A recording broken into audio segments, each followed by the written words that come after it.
Well, John and Elson, you can see the roads here, at least on main roads, are pretty clear right now. But take a look at this snow. You can see it comes up to my knees, and it's this amount of snow that was so difficult for plows. A lot of the people here tell me it's really cool to see Mitt Romney here in person just a day after seeing him debate with President Obama. But as of now, there are more than 250 cattle inside this burning barn. If you take a look behind me, all you can see is a ton of smoke. She says after that fight, Spitzer drove his truck into the other man over this median, dragging his body to over here where people later found him. Some parents here in Shenandoah County say they've seen way too many kids getting onto one bus. And they say some buses are cramming 4 kids into one seat. If you can imagine, the water here in Woodstock was so high that it went up past this tank that you see behind me. That's why you should have a safety kit in your car. One of those items is actually a blanket. But sometimes what you post here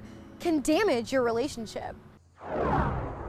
John and Karen, the Rockingham County Sheriff's Office, just finished boarding up Pamela's secret. You can see that behind me. Commonwealth's Attorney Marcia Garst asked a judge for an injunction hearing today to close this business down. She had a few women take the witness stand in court today. A couple of them admitted to shooting up bath salts right here in the store. It took their stories and one story of a girl who almost lost her life to close this business and stop more people from using the drug. Ashley Whitmer grew up winning beauty pageant contests around the country, and now she's fighting for the rest of her life.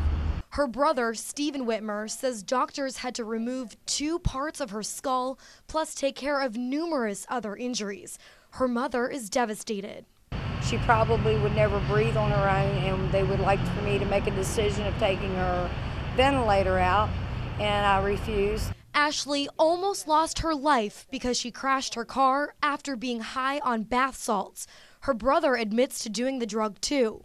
10 times stronger than meth and about 40 times stronger than cocaine. When you do it, it'd make you sweat, make your heart race about 150 miles an hour, and you'd see shadows in the corner of your eyes. He says he and his sister would get bath salts from Pamela's Secrets. One day we went there and they were closed, and there's probably about 40, 50 cars out in the parking lot, all waiting for the drug. He says no one was there to buy pornographic material. That's what the adult shop claims to sell. And that's why Commonwealth's Attorney Marcia Garst asked a judge to close the shop down. The Whitmer family is one of many families whose lives, as you heard the witnesses, the young women whose lives have been destroyed by this business. I hope this will measure in success with more families being safer in our community, and I'll do my best to continue that effort. Now, families like the Whitmers are happy to see Pamela's Secrets closed. I'm just ecstatic because I do not want another family in this county, this state, this country to have to go through what we've had to go through in the last 2 weeks. The Whitmer family tells me Ashley is doing much better, but she's still in the intensive care unit at UVA Medical Center. The family says she just started making some subtle movements, so they do hope she's on the path to recovery. As for this business, Garst says she hopes she can permanently shut it down at the next hearing. Live in Harrisonburg from our mobile newsroom, Litsa Pappas, WHSV News 3. Well, John and Mel, lots of family and friends were crying throughout the sentencing as they shared their thoughts with the defendants, but overall, many of them were satisfied to know the Kellers will never walk free again. I met with one close family friend who says she's just glad this is all over. I know nothing that we do will bring them back, but I'm glad that I think justice was served today. Nothing will bring back the lives of Chip Taylor, his wife Elena, and her daughter Kaylee. Mary Barb says she was like a second mom to Chip, and sending his killers to prison for life isn't enough. I would have rather seen them put to death. U.S. Attorney Tim Hafey says their sentence is just, but it'll never make things easier for the victim's family. This is the kind of case that touches everybody. An innocent child killed. So while we can't replace those losses, while we can't fill those holes in your heart, we can stand with you. Barb and many other friends and family of the victims stood up to share their pain with the court. Many of them were surprised that Lori Ann Taylor Keller showed no emotion. She never had nothing, no remorse, not whatsoever, and that's what made it so hard on me. I thought, at least she would shed a tear, but I don't think she did. Lori Ann and her husband Nakia pleaded guilty to more than a dozen charges in June.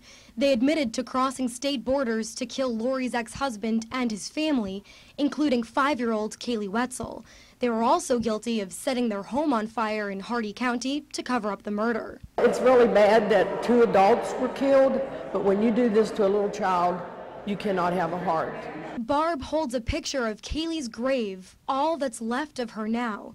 She says they'll never stop missing her, Chip, and Elena, but she's glad after 3 years, this murder case can be put to rest.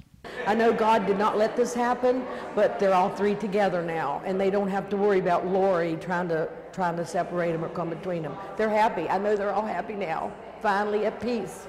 When the judge gave Lori Ann a chance to make a statement in court today, she said nothing, not even an apology to the victim's family. As for Nakia Keller, he did shed a tear at one moment, showing a little more remorse than Lori Ann. Live at Harrisonburg, Litsa Pappas, WHSV News 3. I get called a hoarder a lot, but that's okay because they're paying full price when I'm getting everything for free, so it doesn't offend me at all. A hoarder or a smart consumer? Either way, extreme couponing has become Amanda Pennington's full-time job, along with being a mom. It takes a good 60 to 80 hours a week to do everything, but it's well worth it. She has more than 400 rolls of paper towels. The finish, I probably have over 100 to 150 of the finish. And even 180 gallons of gas. Air fresheners, they're scattered throughout the house. There's too many of those to count. Countless hygiene products, freezers full of food, and much, much more, all for free. We put our house on the market, so of course we had to hide stuff in really strange places. Now this is the guest bedroom, and even though this may look like a bed, it's actually another place where she could store more of these deals. So how does she do it? Every Saturday morning at 6 o'clock in the morning, I send my husband to go to the gas station and get me 10 newspapers. I always get 10 unless I know that there's going to be a really good coupon, and then I'll get 20. Pennington has this coupon binder all organized by category. She keeps track of when items go on sale and stocks up in bulk to save and even make a little money. But she says she can't give away all her secrets. I'm good at what I do, and I mean, that sounds cocky, but I work really hard to get all my matchups and everything. I don't just want to hand a free ride over to someone. In Grottoes, Litsa Pappas, WHSV News 3. We're following a developing story out of Rockingham County tonight. If you're just tuning in, a plane crashed in the George Washington National Forest. Virginia State Police say the pilot is the only victim. He was the only person on board.